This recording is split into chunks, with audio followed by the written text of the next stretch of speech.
В нынешнем году за счет средств республиканского бюджета реализуется более 50 мероприятий на сумму 153 миллиона рублей.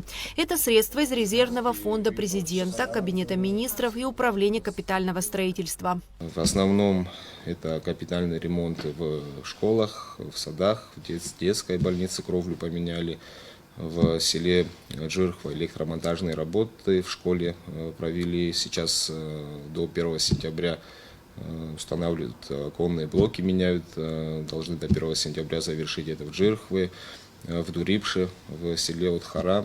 В селе Приморское проводят капитальный ремонт учебных классов. Проводятся работы по устранению последствий оползня в Новом Афоне. Это Армянское ущелье. Там достаточно масштабные работы. Оползень мог перекрыть железнодорожный тоннель. Восстановили мост на 100-м километре военно-сухумской дороги. Это в селе Генцвиш. Достаточно такие масштабные тоже работы провели силами госкомпании Абхазберега защита. Там тоже устранили последствия стихийного бедствия. Что касается объектов культуры, ремонтно-восстановительные работы проводятся в музее Баграта Шенкуба в селе Чулу, в домах-музеях Дермита Гулия, Нестора Лакоба, в здании госансамбля песни и танца, а также в музее боевой славы имени Ардзинба. Из-за влаги и сырости здесь оказалась повреждена достаточно большая площадь. Провели комплекс работ, уже связаны с непосредственно гидроизоляционными вещами, которые будут останавливать эту влагу. Уже оштукатуривание стен провели, провели комплекс работ с трещинами непосредственно.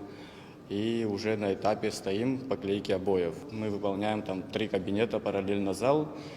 Потом эти 3 кабинета, когда сделаем и зал, мы перейдем в другие кабинеты и другие залы.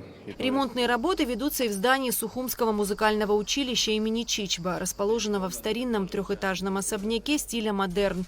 Всего планируется отремонтировать 5 помещений музучилища. Хочется, чтобы дети, конечно, приходили в отремонтированное помещение, чтобы педагоги, наконец, могли зайти в уютную канцелярию, которую мы им предоставим. Наконец начнет функционировать наша библиотека. Не было такой возможности. У нас сохранилось очень много нот.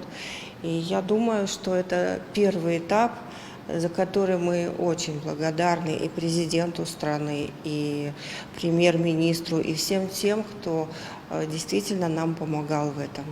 Работы ведутся и на кортах теннисной школы имени Арзамета Тарба по улице Абазинская. Ремонт планируют завершить в течение 2 месяцев. Первый этап сметы уже обошелся в 7,5 миллионов рублей. На сегодняшний день завершены работы по укладке дренажной трубы, это 800 метров.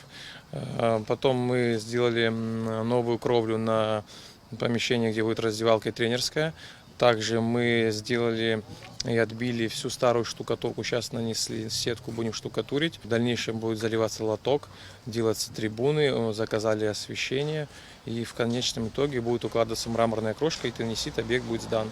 Ремонтные работы ведутся в общеобразовательных и дошкольных учреждениях. Чаще всего речь идет о замене окон и кровли. В Новоафонском детском саду, построенном по российской инвестпрограмме, восстановлена дренажная система. К новому учебному году работы в общеобразовательных учреждениях планируют завершить. Эсма Гуланзе, Раму Камки, Абхазское телевидение.